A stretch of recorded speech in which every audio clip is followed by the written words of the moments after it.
Bonjour à tous. Qui n'a pas été sidéré devant les images des attentats du 11 septembre 2001 ? Les avions percutant le World Trade Center, l'effondrement des tours, le Pentagone attaqué, c'était il y a 20 ans. Depuis, il y a eu la guerre contre le terrorisme, l'affaiblissement des États-Unis, la montée en puissance de la Chine et tant d'autres choses. Un ordre mondial bouleversé. Où va notre monde ? Peut-on espérer plus de paix ? Cette émission de rentrée prend un format spécial. Nous recevons un grand invité, Jean-Pierre Raffarin. Bonjour. Bonjour. Ancien Premier ministre, on peut rappeler les dates, 2002-2005. Vous êtes le président fondateur de Leader for Peace, Leader pour la paix. Vous allez nous expliquer de quoi il s'agit. Vous étiez au Vatican, vous avez rencontré le pape François le 4 septembre dernier. Vous avez un projet avec quelques grands de ce monde pour contribuer à la paix. On vous invitait bien sûr de par votre expérience, de par vos convictions, mais aussi parce que vous n'avez jamais caché votre foi chrétienne, votre enracinement spirituel. Ce sera aussi pour nous, j'espère, dans cet entretien, une manière d'éclairer ce qui fait vos analyses et vos convictions. Mais peut-être pour commencer, tout d'abord, il y a 20 ans, quel souvenir vous gardez de ce 11 septembre 2001 et surtout, quelles ont été sur le moment vos plus grandes préoccupations ? C'était l'effroi. Je rentre chez moi. En fait, j'étais en Poitou. J'animais une réunion politique en tant que sénateur. Vous n'étiez pas encore Premier ministre. Je n'étais pas encore Premier ministre. Et on m'a passé une dépêche comme quoi il y avait un événement exceptionnel qui se passait à New York. Mais des événements exceptionnels, quand on fait de la politique internationale, on en a quand même beaucoup. Donc je n'avais pas pris la mesure avec la seule dépêche. C'est en arrivant chez moi que je vois toute la famille. Et à l'époque, j'étais avec mes parents, ma femme, mes enfants, et tout le monde était autour de la télévision. Il était peut-être 17h ou 16h30 ou 18h, je ne sais pas. Mais déjà de voir la salle à manger, tout le monde en train de regarder la télévision. Et là, je vois ces images qui arrivent. Et donc, c'est l'effroi, l'incompréhension, c'est mais jusqu'où ça va aller ? Et est-ce que ça nous touche ? Qu'est-ce qui se passe ? Et puis, au fond, d'un seul coup, les grandes blessures, les corps qui tombent. Et alors là, c'est la tragédie ensanglantée, c'est quelque chose d'effroyable, la peur, tout ce qui peut être le sommet de l'incompréhension et de cette menace-là. Une énorme vague qui vous tombe dessus, une vague de sang. Qui n'a jamais vraiment cessé finalement depuis. Qui n'a jamais vraiment cessé, qui s'est quand même globalement, je dis, redistribué. Parce qu'il y avait une forme de gigantisme. D'abord l'idée de l'avion, l'idée de la tour, de New York, tout cela. On se demandait si ce n'était pas le monde qui s'ébranlait. La maîtrise des images par le c'était quelque chose d'effroyable. C'est un effroi. Et vous avez votre propre inquiétude, conscience de la tragédie, puis vous voyez la tragédie dans le regard des autres. Et vous dites régulièrement, en tout cas, on vous entend ici ou là, et aussi par exemple par rapport à la crise sanitaire, il ne faut pas avoir peur, notre rôle de responsable politique, c'est de ne pas avoir peur. Vous avez eu peur ce jour-là ? Oui, j'ai eu peur, parce que j'ai eu peur de l'incompréhension. C'est-à-dire que je ne comprenais pas. Et je ne savais pas jusqu'où ça allait. Une tour, 2 tours, et après, une autre ville, un autre pays, où va-t-on ? Donc il y avait cette accélération du drame et de la tragédie dans la tragédie. Donc il y avait cette inquiétude générale. Et vos préoccupations ensuite, par rapport à ces grandes tensions dans le monde ? C'est surtout d'essayer de... toujours, c'est la règle d'or, de chasser la vengeance, de chasser la spirale de la violence. Et donc comprendre, certes punir, certes saisir la réalité des choses, mais d'éviter l'escalade sans fin. Et donc dans ces drames-là, il faut comprendre, avoir cette forme de lucidité qui doit déboucher sur une vision de justice, mais maîtriser tout ce qui peut à un moment ou à un autre ressembler à de la violence et à une spirale de haine. Le monde a-t-il réussi à ne pas rentrer dans cette spirale de haine, pour vous ? Au début, la haine s'est répandue très rapidement. Et puis progressivement, les choses ne se sont pas éteintes, mais comme un feu de forêt qui se termine, il y reste des foyers, mais ce n'est plus l'embrasement. Vous avez été Premier ministre à partir de 2002. Évidemment, on pense à la position de Jacques Chirac en 2003 contre la guerre en Irak, les interventions aux Nations Unies, alors que les États-Unis, à ce moment-là, George W. Bush parlait de la croisade contre l'axe du mal. Quels étaient aussi vos moteurs d'action comme chef de gouvernement à ce moment-là, précisément? Est-ce que vous avez entendu, on sait que le pape Jean-Paul II, par exemple, s'était très engagé contre le choc des civilisations, pour que justement ce choc des civilisations ne se produise pas? C'était, je pense, la grande idée de Jacques Chirac. C'était, au fond, on est dans une spirale de haine avec, à la base, des mensonges. C'est, je pense, un point très, très important qui est de comprendre les situations. Le pape François nous disait, samedi dernier, qu'il attendait des leaders pour la paix, que nous comprenions les problèmes et que nous sachions les expliquer, pour aller à la vérité. C'est-à-dire ne pas tronquer les informations, ne pas se laisser avoir par des fausses nouvelles, par les manipulations. La recherche de la vérité qui passe souvent par de la compétence. Ça m'a un peu surpris. C'est une exigence, ça, pour un politique? Je trouve que le pape l'a exprimé. C'est quelquefois tellement tentant de parler rapidement d'une chose qu'on connaît mal. Et c'est presque une forme de satisfaction de se sentir à l'aise sur un sujet inconnu. Mais tout ça est très pervers. Et au fond, c'est la recherche de la vérité qui permet de bâtir. Et se laisser dans la complicité avec les mensonges, ou en tout cas avec les incertitudes. Ne pas chercher, ne pas faire l'effort. La vérité, elle est une recherche, elle est un travail, donc une compétence. Et au fond, sur cette affaire d'Irak, on est allé à la superficialité sur les armes de destruction massive qui n'existaient pas. Il y a un mensonge à la base de cette spirale de haine.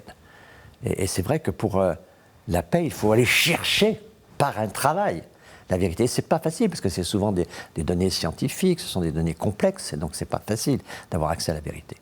Et je pense que Chirac était très convaincu à l'époque qu'il fallait éviter cette tension. Et cette valeur qu'il avait et qui inspirait l'action du gouvernement, c'était la valeur du respect. Le respect avec les civilisations premières, le respect avec l'Afrique, la culture chinoise, avec la culture perse. Ne pas avoir simplement face à soi le combattant qui défend une cause qui n'est pas la vôtre, mais de voir qu'il est l'expression d'une civilisation qui mérite autant le respect que la vôtre. C'est aussi le rapport avec l'islam? C'est le rapport avec l'islam. À l'époque, les choses ont changé à propos de l'islam. À l'époque, nous pensons qu'il y a un islam qu'on a appelé modéré, qui est un islam tout à fait compatible avec nos formes de civilisation et nos formes de démocratie. Et donc, on a vu progressivement qu'en toutes circonstances, aujourd'hui, les religions avaient, sur des périodes différentes, un travail aussi à faire pour se rendre compatibles avec le monde. Ce que l'Église catholique a fait en son temps, dans la douleur souvent, mais elle s'est adaptée pour être aujourd'hui complètement compatible avec la République. Et aujourd'hui, tout le monde constate que l'islam a aussi un travail à faire pour se rendre compatible avec les grandes valeurs universelles. Votre regard a changé justement en 20 ans. Mon regard a changé. J'ai vu, et j'ai toujours, et des amis musulmans que je respecte profondément et dont je me sens très proche. Mais je vois bien que pour ce qui est de la religion aujourd'hui, il y a un certain nombre d'ambiguïtés dans les interprétations qu'il faut essayer de clarifier et qu'il faut pouvoir rendre compatibles avec l'expression des valeurs de nos sociétés, et notamment en ce qui concerne la République française, nos valeurs fondamentales. Et donc là, il y a un travail aussi à faire du côté des religions. À cette époque-là, on n'en était pas à ce point-là. Et je trouve que nous progressons d'une certaine manière dans la compréhension des phénomènes. Donc il n'y a pas de choc de civilisation pour vous, ça ne s'est pas produit? Il y a eu des affrontements, mais je crois que les civilisations sont elles-mêmes diverses. Et donc le monde, c'est toujours cette lutte entre l'expression de la diversité et le besoin d'unité. Et c'est tout ce grand défi qui est de pouvoir essayer de rendre compatible la diversité et naturellement ce besoin d'unité. De ce point de vue-là, les catholiques ne sont pas mal placés pour avoir une pensée qui articule la valeur de la personne, de sa différence. Chacun est indispensable. Quand le pape parle des pandémies, d'une certaine manière, il pense à chacun des disparus, dont la vie est irremplaçable. Donc la valeur de la personne, mais aussi, puisque au fond, la force, c'est le don, c'est l'autre, c'est le groupe, c'est au fond l'unité. Et donc c'est ces deux articulations-là qui sont un peu magiques à articuler. Vous êtes appuyé sur la diplomatie du Saint-Siège? Très souvent, on part un certain nombre de réflexions, mais la diplomatie du Saint-Siège, elle est à la fois historiquement sophistiquée, mais en même temps... Pourquoi vous dites cela? Oui. Pas parce que elle est très subtile, elle est très ancienne, elle n'est pas toujours très visible, elle a ses propres canaux, et donc il faut se garder de juger trop rapidement un certain nombre de choses, il faut comprendre les situations. Et donc je pense que cette diplomatie du Saint-Siège, elle dépend aussi de l'écoute qu'a le Saint-Siège. Il y a des gens qui n'écoutent pas le Saint-Siège.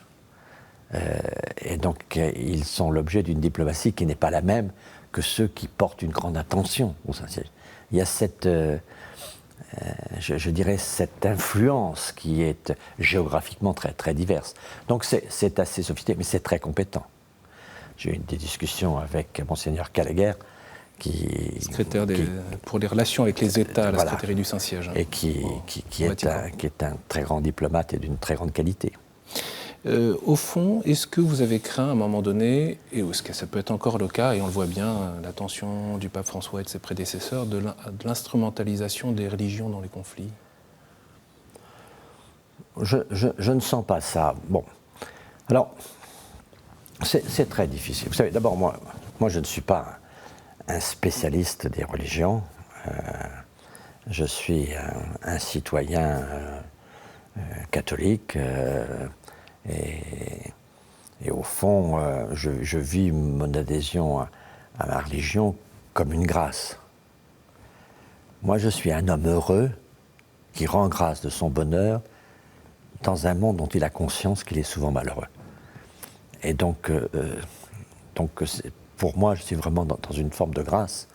Donc je ne suis pas dans le rationnel, je ne suis pas dans une démonstration. Je suis dans une situation où les choses sont assez simples pour moi. Donc, mais les malheurs du monde peuvent vous rendre malheureux. Mais les malheurs du monde me touchent. Et cette incompréhension, c'est à la fois ma propre force de me sentir assez capable d'agir, mais c'est aussi ma propre faiblesse que d'être pas parmi ceux qui souffrent. Et en essayant de chasser la souffrance pour éviter qu'elle me pénètre. Mais vous nous dites simplement, vous êtes enraciné, d'autres refusent cette réalité spirituelle dans la vie des personnes. On le voit dans la laïcité à la française, parfois qui se fait dure, laïciste. Il y a aussi une grande indifférence. Oui, c'est... Bon. Ça vous agace, ça vous peine Non. D'abord parce que je vis ça comme assez personnel. Donc, ce qui peut m'irriter un peu, c'est quand je vois quand les religions baissent un peu les bras. Souvent les discours sur les faiblesses de l'Église catholique, le recul des pratiques religieuses, etc. Bon, là j'ai un livre de chevet. L'Église n'a pas dit son dernier mot, de Mathieu Rouget. Donc là, évêque de Nanterre actuellement. Voilà. Bon, donc je suis toujours pour que je suis quelqu'un de naturellement positif. Ma première réflexion spontanée, elle est positive. Et donc je vois tout ce qui est formidable. J'avais une délégation de leaders pour la paix, il fallait qu'on soit une quinzaine de personnes, j'avais une quarantaine de candidats, et je n'ai pas rencontré une personne qui ne voulait pas voir le pape. Donc il y a quand même... Catholiques ou non d'ailleurs. Catholiques ou non, des musulmans, des bouddhistes, des gens avec des religions très différentes, mais bon, donc il y a l'influence, et en matière de diplomatie, l'influence est quand même très importante de l'Église catholique, elle est très forte. Donc je ne suis pas désespéré. Donc je suis, de ce point de vue-là, apaisé. Je ne suis pas paralysé par des troubles de conscience. Et je suis dans une forme assez de relative clarté, mais je pense qu'aujourd'hui, il est clair que la politique ne doit pas sous-estimer la pensée, et dans la pensée, la dimension spirituelle. Et je suis toujours très surpris que dans les discours politiques, quand j'engage des discussions sur des questions comme la fraternité, et sur des questions comme sur l'humanisme, l'homme est-il innocent de lui-même, Jean-Paul Sartre, sur un certain nombre de sujets de cette nature, je sens dans les publics que je rencontre un besoin de réflexion, une satisfaction de réflexion. Et je sens bien que quelquefois, il y a en profondeur un reproche qui est fait à la politique de sous-estimer la pensée, d'être toujours dans la gestion de l'immédiat, dans la gestion de la mesure, de promettre des kilomètres de trottoir et pas de perspective de justice. Et donc il y a... Parfois ça fait gagner des élections. Parfois ça peut faire gagner des élections. Mais je crois que ça, je l'ai vécu vraiment très souvent, parce que je suis quelqu'un qui aime parler en réunion publique, j'adore ce contact avec les gens, et j'ai quand même eu des milliers de circonstances où je voyais bien que même mes collègues me disaient, je faisais souvent un discours sur ce qu'était l'humanisme aujourd'hui, l'opposé au matérialisme et tout ça. On me disait, bon, ça, l'humanisme, il était défendu par tout le monde, qu'il ne peut sauver personne, etc. Et puis, mais quand même, je voyais les salles qui sont quand même très intéressées. Est-ce qu'on est innocent de nous-mêmes ou pas? Vous dites ça à une salle et vous parlez de tout ça, mais qu'est-ce que c'est que ces références, où ça nous conduit? Et donc on voit bien quand même que je ne crois pas que la politique, en s'hyper-matérialisant, gagne, parce qu'au fond, les questions sont plus profondes. Je reviens du coup à ma question sur l'instrumentalisation des religions dans les conflits, mais au niveau international, au-delà de nos réalités dans l'Hexagone, on le voit bien, c'est à l'œuvre dans un certain nombre de conflits, probablement que l'islam politique aussi a une conséquence forte. Oui, là c'est une question complexe, mais l'islam politique est-il une religion ou une politique? La question est là, c'est qu'il y a des détournements. Et au nom d'une cause, on fait appel à la religion. Mais je pense que ce qu'on appelle en France l'islamisme, il faut faire attention parce que les traductions en arabe sont ambiguës sur ces questions, mais le fond de l'affaire, c'est que pour moi, il y a un détournement et on quitte l'univers de la religion pour aller vers un univers politique. Donc l'instrumentalisation, elle ne fonctionne qu'avec ceux qui veulent bien que ça fonctionne. Monsieur Raffarin, je voudrais qu'on revienne sur le 20e anniversaire du 11 septembre, qui est marqué par le retrait des forces américaines d'Afghanistan.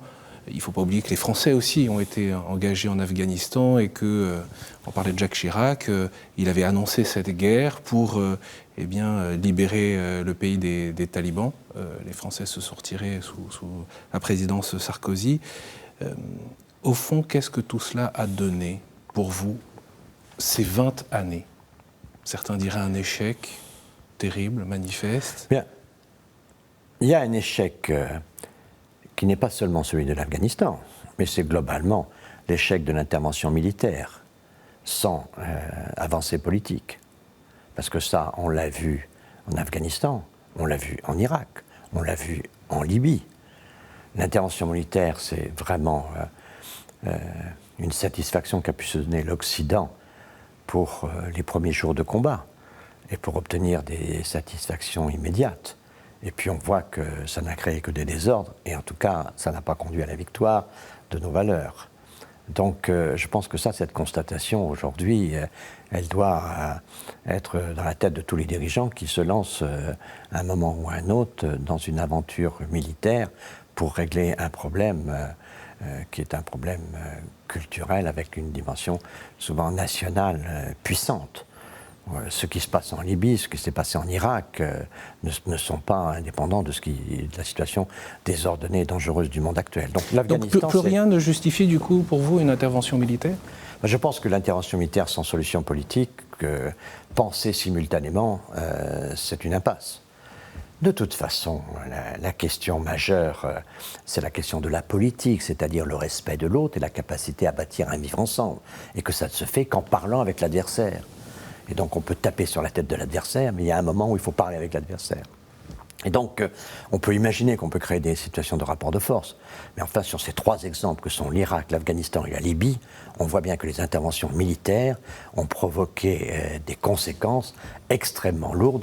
Et ce qui est apparu dans les premières semaines comme une victoire se révèle dans les années qui suivent une profonde défaite. Du coup, vous êtes plutôt d'accord avec le président Biden quand il dit que les États-Unis ne peuvent pas demander à ces soldats de défendre des causes qui ne servent pas les intérêts nationaux. Je reprends, moi ça m'a frappé dans cette séquence dans son discours. Notre mission n'a jamais été censée construire une nation en Afghanistan. L'objectif c'était juste empêcher une attaque terroriste sur le sol américain.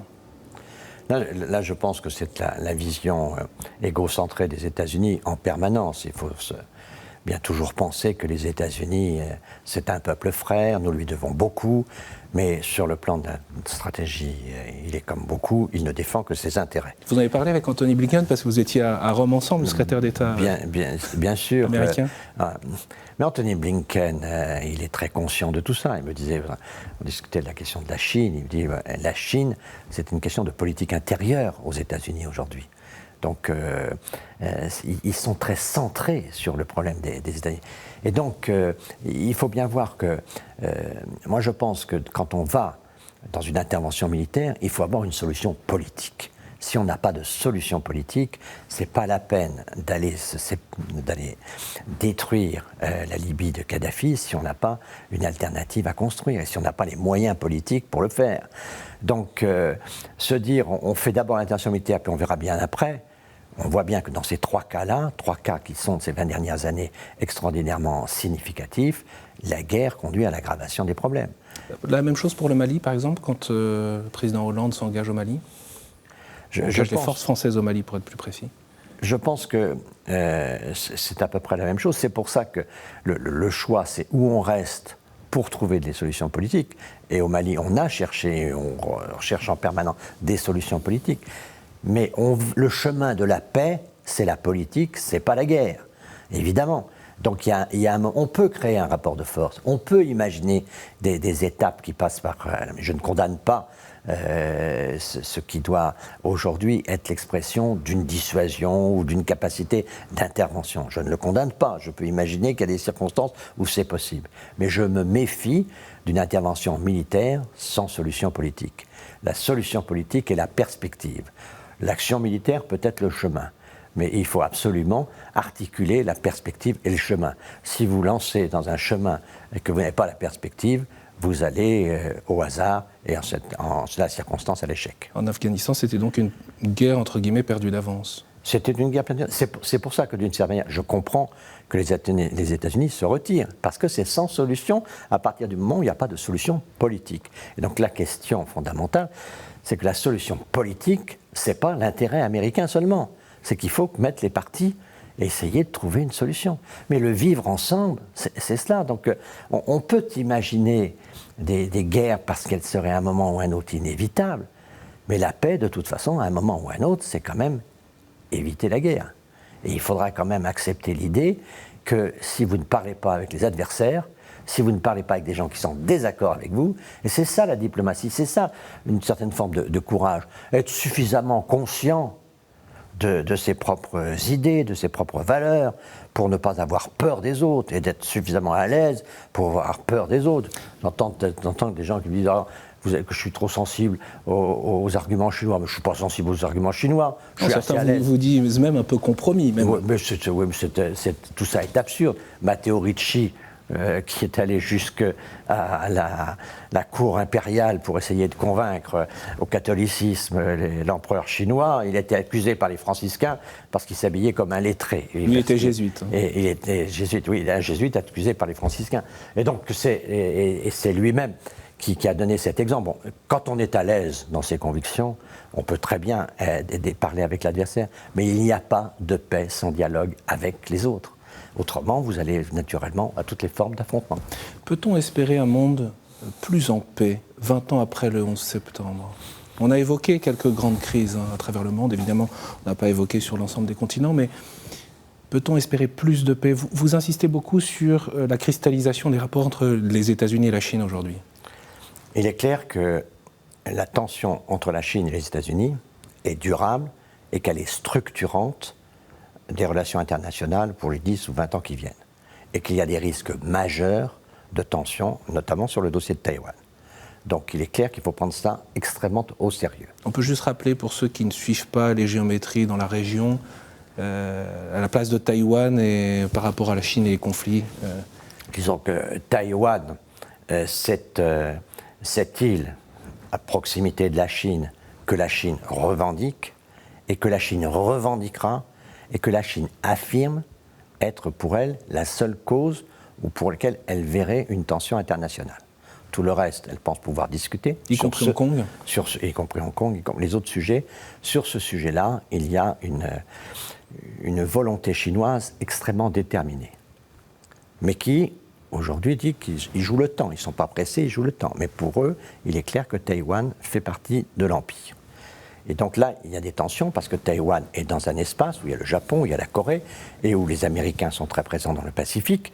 Et donc c'est un sujet sur lequel les choses ne vont pas dans le bon sens pour la Chine. C'est-à-dire que l'opinion publique de Taïwan ne se rapproche pas de l'opinion publique chinoise. Elle s'en éloigne. Donc là, c'est un sujet sur lequel, si les Américains, les Japonais, les Coréens, à un moment ou un autre, veulent agir sur ce sujet, on est là sur un sujet de grande dangerosité.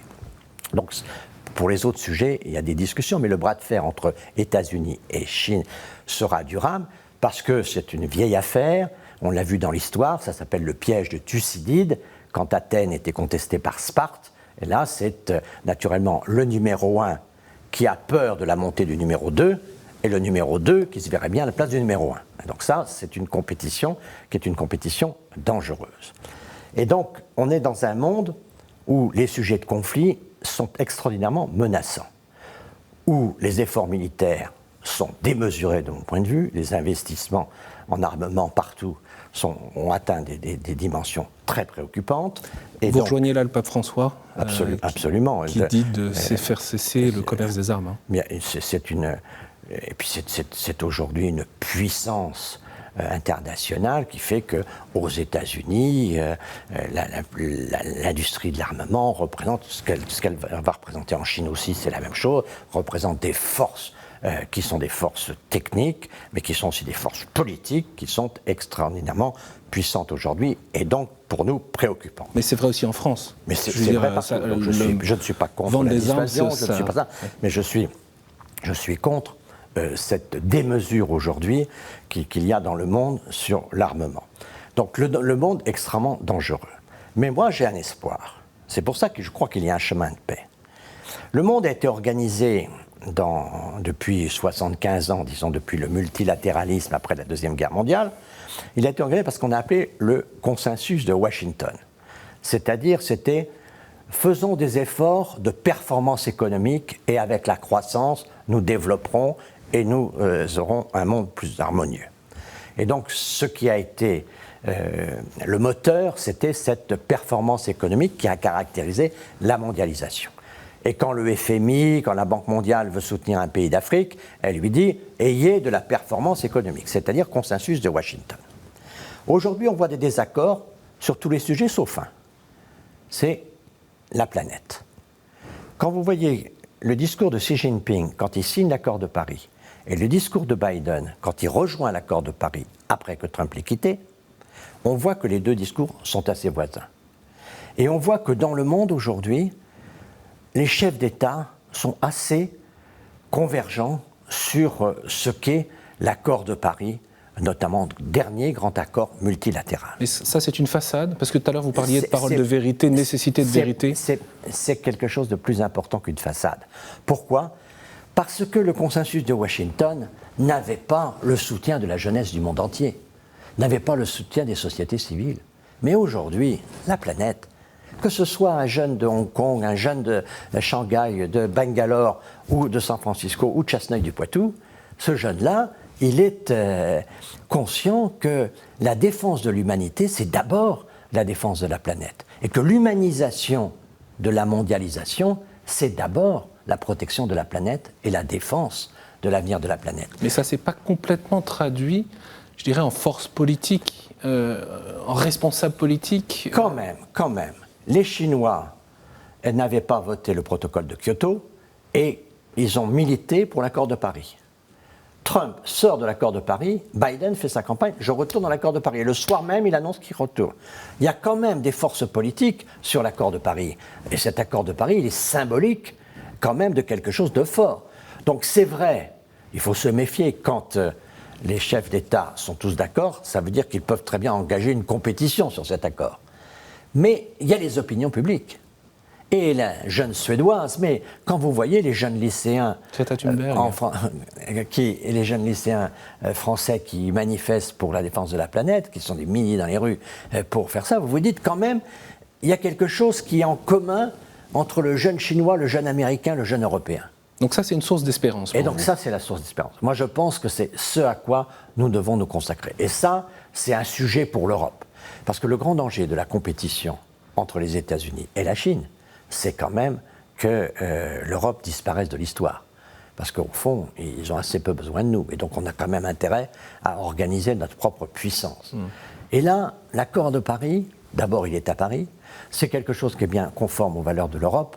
Et si l'Europe s'organise, et si elle trouve les bonnes alliances avec l'Afrique, qui, elle, a les matières premières, a les conditions aussi pour profiter de cette situation de généralisation de l'accord de Paris, je pense qu'il y a des perspectives là.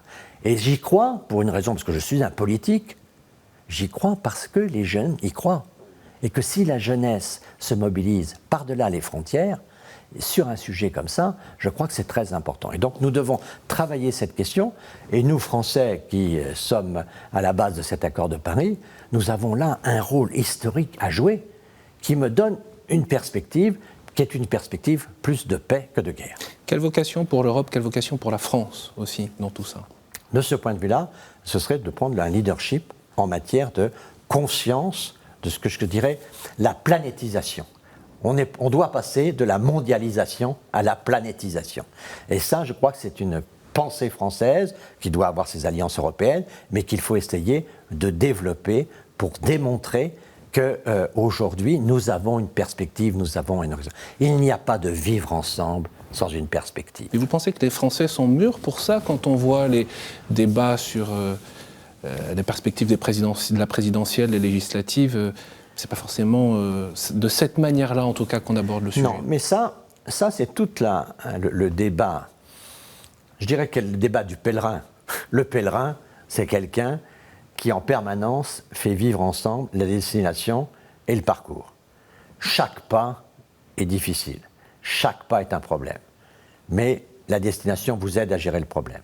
Et la destination, elle devient extraordinaire parce que vous avez construit de pas à pas votre... Il ne suffit pas seulement de marcher, il faut avoir une destination. Voilà. Et donc, quand on va voir les dangerosités du monde, si on ne comprend pas que la seule façon de sortir de la crise, ce n'est pas de régler quel est le plus fort et quel est celui qui va détruire l'autre, car ça, c'est la destruction massive. La seule solution, c'est d'avoir un objectif commun. La seule solution, c'est d'avoir une perspective commune. Et la protection de la planète peut être aujourd'hui une perspective commune. Ça veut dire qu'il faut changer. Ça veut dire qu'il faut changer, et de ce point de vue-là, le message du pape est très très fort. Vous savez, ce qui me frappe chez le pape, en dehors de cette expression de bonté qu'il a, qui est profondément touchante, vous voyez, c'est la bonté incarnée. Mais ensuite, c'est la cohérence. Ce qui est très difficile pour nous à voir, c'est cette cohérence où il sait qu'il doit être avec les plus fragiles et les plus malheureux, et donc il veille à une sorte d'éthique de sobriété pour lui-même, pour son entourage, éviter toute notabilisation, éviter tout ce qui peut l'éloigner de ceux qui sont en souffrance. Donc c'est cette cohérence là, du message. Et vous dites c'est difficile pour les responsables politiques, ça? C'est ce qu'on attend d'eux pourtant, non? Oui, mais enfin c'est quand même toujours difficile, reconnaissons les choses, c'est difficile de se priver du confort, c'est difficile d'avoir toujours en perspective les problèmes. On veut aussi avoir les uns et les autres une forme de paix autour de soi. Et donc d'aller en contact de celui qui souffre, c'est pas un chemin si facile que ça. Et je trouve que, je vois souvent dans la politique des gens qui ont le discours, mais qui n'ont pas l'attitude. Ce qui est formidable dans le pape François, c'est qu'il est l'exemple de son discours. Et qu'on sent bien qu'il est tout imprégné de ça. Je me lève pour lui parler, il me dit « Restez assis, on est frères ».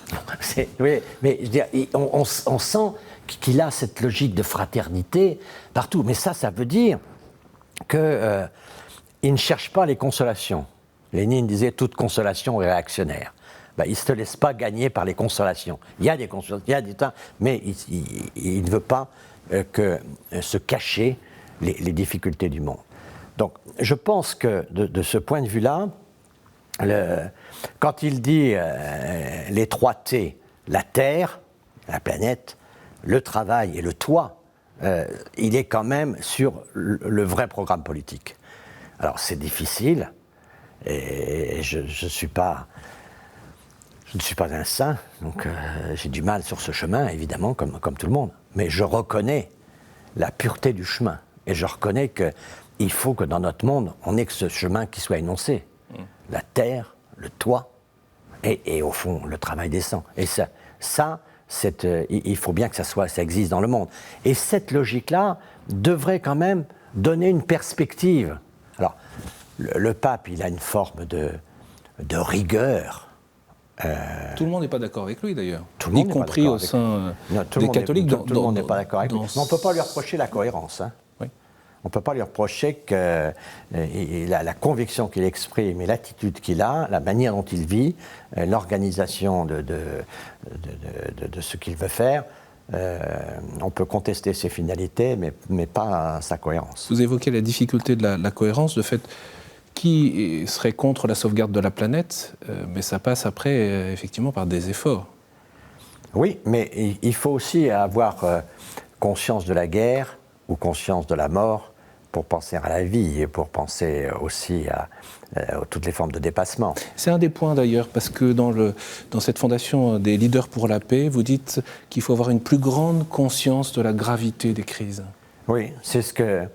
Quand je me suis engagé dans cette démarche de leader pour la paix, après avoir été président de la Commission des affaires étrangères du Sénat, ce qui m'a frappé, c'était au fond la conscience de la gravité, mais qui était dans certains cercles et qui n'était pas diffusée.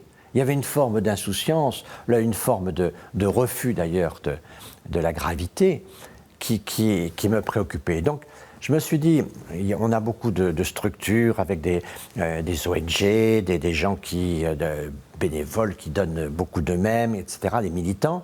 Il manque quand même dans notre organisation des gens qui ont l'expérience, mais qui ont la conscience de la gravité. Donc j'ai rassemblé une 40aine de personnalités, 9 anciens premiers ministres, 8 anciens ministres des Affaires étrangères, des ambassadeurs, des professeurs, le président de la Fédération mondiale de judo, parce que le judo est un sport intelligent quant à la logique de paix, du rapport de force, etc. Donc on a rassemblé, on travaille ensemble, à la fois comme un think tank, on fait un rapport annuel, ce que je vous ai amené, là, la réforme pour la paix, c'est donc là on propose sur le multilatéralisme, j'ai vu que le pape était très intéressé aussi par cet aspect, et puis on a des actions de terrain. Et dans les actions de terrain, on a, par exemple, on a un prix qu'on a donné à des jeunes Maliens aujourd'hui sur les actions de paix dans la petite enfance, dans les structures de la petite enfance, dans les crèches, partout. Au fond, souvent, si on laisse les enfants faire, ils vont partir directement vers la bagarre. Et donc, il faut leur expliquer qu'on peut se confronter aux autres, que la bagarre, c'est pas quelque chose qu'il faut complètement nier de la société. Mais il faut comprendre les conséquences et surtout blesser la dignité de l'autre. Et ça, c'est un des sujets majeurs de notre réflexion sur la paix. La source, c'est quand on blesse la dignité de l'autre. Et c'est cette dignité-là qu'il faut essayer de travailler. Ça, les Asiatiques en savent quelque chose. Voilà. Et exactement. Ne pas perdre la face. Exactement. Et c'est un point majeur. Et donc, on a décidé de créer une école itinérante de la paix, une école internationale itinérante de la paix. Et donc, on développe, on l'a fait en Côte d'Ivoire, on va le faire en Tunisie, en Égypte et dans un certain nombre de pays où il y a des sujets qui sont posés. On vous entend et on se dit, mais c'est une belle initiative. Mais en quoi ça va changer le cours des affaires du monde ? On va chercher chez les jeunes de l'engagement. Et chez les gens, des engagements pour la paix. Mais pour s'engager, il faut avoir conscience que la paix, ça se travaille. Quand le pape nous dit essayez sur les sujets difficiles d'avoir une compétence qui va à la vérité, ça veut dire qu'il ne faut pas se mettre la main dans la poche et dire moi je suis pour la paix et je défile pour la paix. Non, il faut savoir un peu aujourd'hui quoi penser du nucléaire, quoi penser d'un certain nombre de sujets qui ont besoin d'un travail pour avoir accès à la vérité.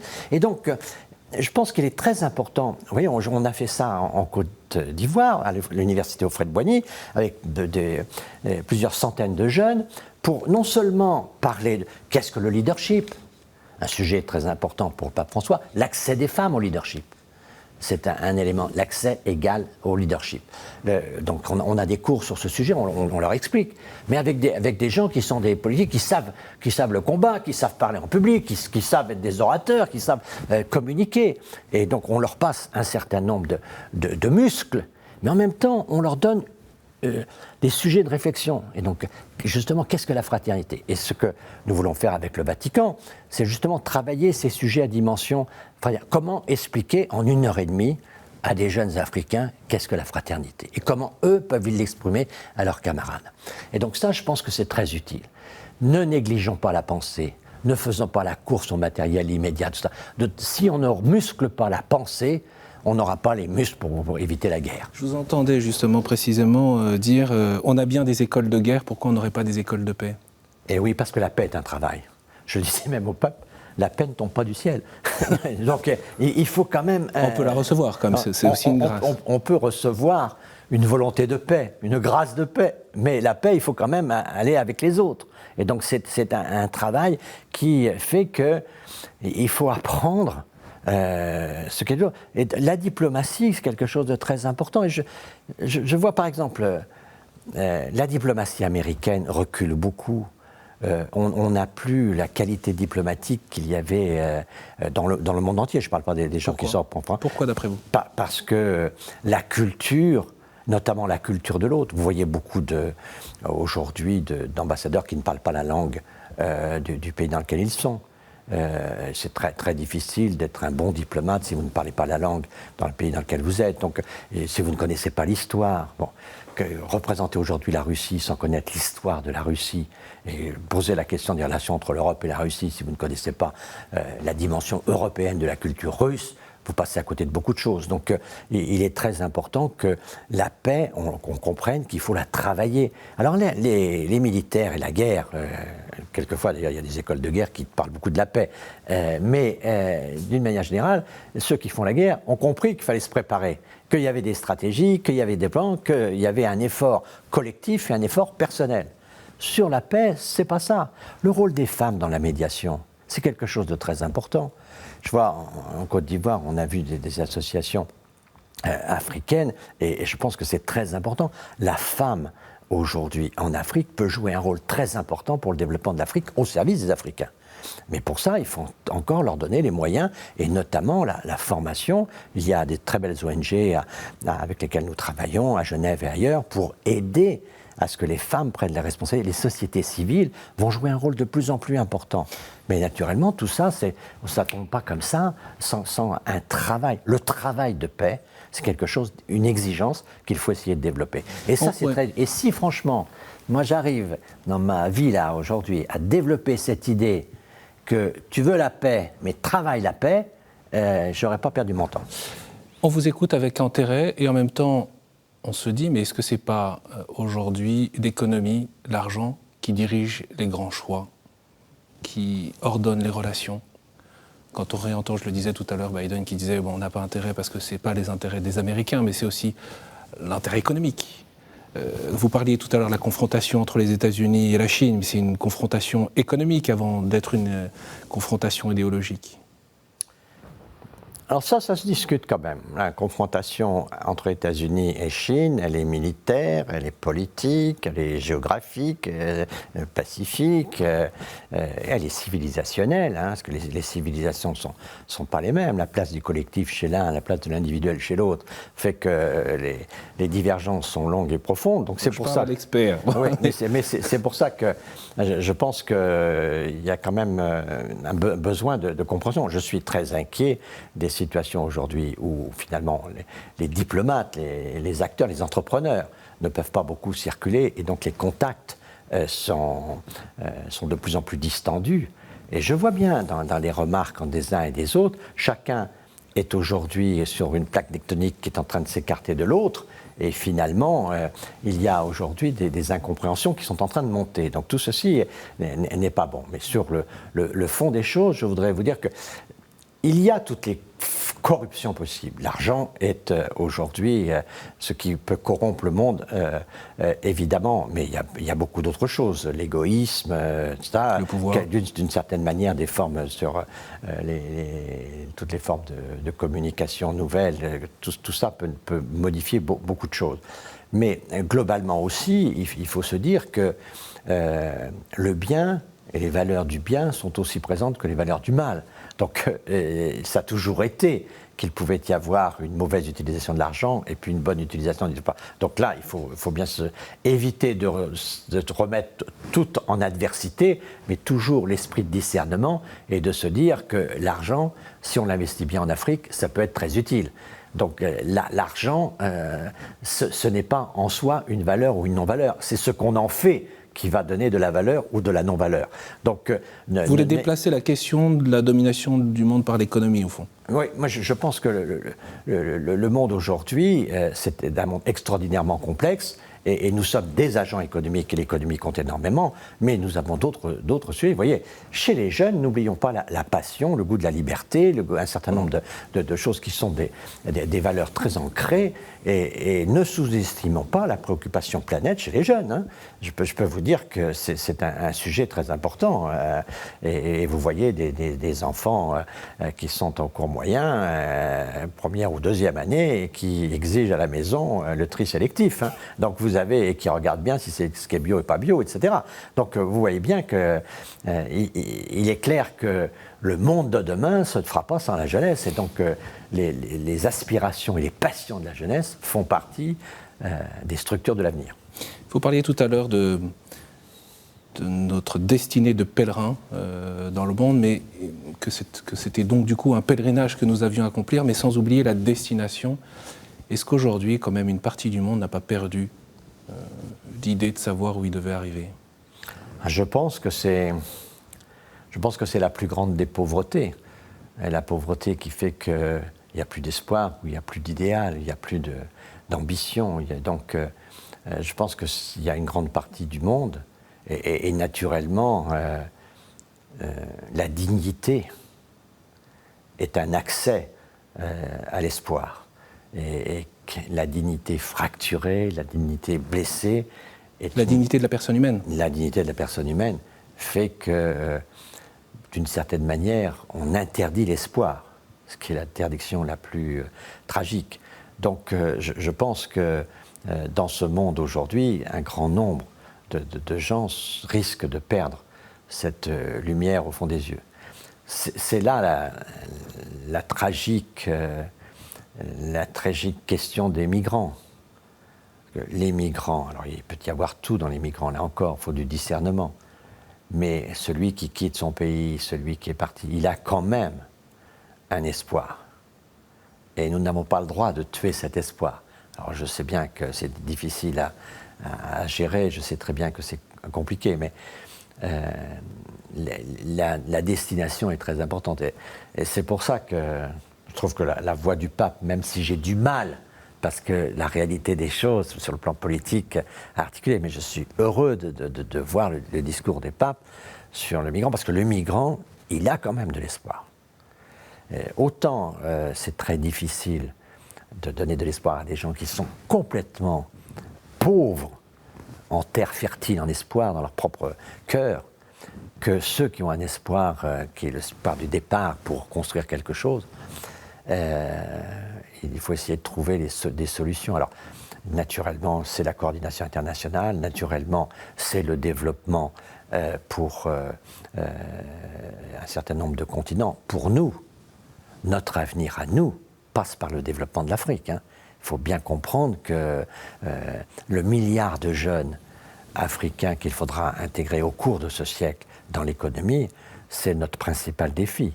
Où on le réussit, et on pourra avoir un continent euro-africain équilibré et vivant, où on ne le réussit pas, et nous serons tous dans le désordre. Jean-Pierre Raffarin, on arrive au terme de notre entretien. On le sait et on le constate tous les jours, beaucoup de jeunes croyants, puisque vous parliez des jeunes, ne voient pas dans la politique un moyen de résoudre, de gagner la paix, comme vous le disiez tout à l'heure. Qu'est-ce que vous avez envie de leur dire, y compris pour les Français dans cette année électorale? Je pense qu'il faut sans doute réformer la politique pour la rendre plus pertinente aux exigences du temps. Et donc, je pense par exemple qu'il faut recrédibiliser le Parlement. Je suis pour qu'on ait des élections législatives de mi-terme, qu'il n'y ait pas la concordance entre l'élection présidentielle et l'élection législative systématiquement. Parce que là, c'est le président qui fait le député, et le député n'a pas d'autre légitimité que celle du président, et ce n'est pas suffisant pour équilibrer. C'est le parlementaire qui parle aussi. Donc, il y a un certain nombre de choses concrètes qu'il faut faire. Mais sur le fond, je pense que la clé du bonheur de la politique, ça peut rendre heureux. Ça rend heureux celui qui le fait quand il est capable de faire des choses qui rendent les autres heureux. Et ça, vous avez tout un grand champ dans le pays qui est un champ à envahir, qui est le champ de la décentralisation. Un département, une région, une ville, des quartiers, il y a 1000 choses à faire. Et ça, je crois, de ce point de vue-là, c'est sans doute le message que nous donnait le pape qui était le plus important. Évitez de vous mobiliser que sur le discours global, mais faites des choses. Et c'est vrai que ça rend heureux. C'est vrai que moi qui ai été élu local longtemps, 18 ans à la tête d'un exécutif régional, c'est sûr que quand vous donnez du bonheur, quand vous participez à l'émergence du bonheur, ça c'est la valeur supérieure. Et ça, il n'y a que la politique qui vous le donne. Et d'ailleurs, très souvent, vous voyez des gens qui ont eu des belles réussites et qui voudraient faire la politique. Parce que la politique, c'est l'endroit où quand même vous voyez dans les autres du bonheur dont vous n'êtes pas innocent. Et ça vaut la peine, ça. Et je pense que... Donc 20 ans après le 11 septembre, il y a de l'espérance chez vous? Il y a de l'espérance. Mais peut-être qu'il ne faut pas se voir toujours systématiquement comme président américain, comme secrétaire général, mais qu'il faut se voir comme un habitant du quartier qui va trouver dans le regard des autres une raison de ne pas être innocent de leur bonheur. Jean-Pierre Raffarin, merci beaucoup d'avoir partagé votre espérance, votre expérience politique, mais aussi nous avoir parlé de ce rôle de leader pour la paix. Je renvoie d'ailleurs au site internet pour ceux qui veulent en savoir plus. Et puis vous pouvez retrouver cet entretien sur toutes les plateformes de KTO, bien sûr notre site internet. Et n'hésitez pas non plus à visiter notre nouvelle application. À très bientôt.